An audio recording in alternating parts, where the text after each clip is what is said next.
বন্ধুরা, আমি বাংলাতে কথা বলি। আমি এতদিন আপনাদের বোঝানোর জন্য হিন্দিতে বলতাম, কিন্তু আমি বাংলাতে কথা বলি।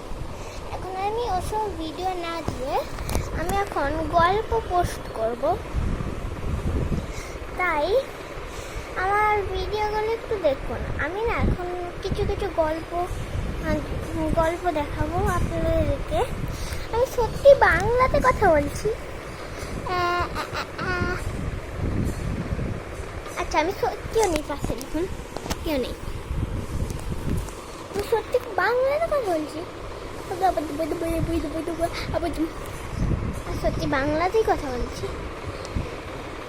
তো আমি এখন বাংলাতে সব ভিডিও বানাবো। তো আমার যে Q&A বানাবো, আপনারা তাড়াতাড়ি কমেন্ট করুন। যারা যারা ওয়েস্ট বেঙ্গলে থাকেন, দিল্লি থেকে নয়, যারা দিল্লিতে থাকে তারা নয়, তো বাঙালি আমি হলাম। আমার নামটা আমি বলেই দিচ্ছি আপনাদেরকে। আমার নাম হলো প্রিয়াংশু পাল। তো আমি এবার থেকে গল্প পোস্ট করব। তো তব তক के लिए बाय बाय। আমি বাংলাতে কথা বলি।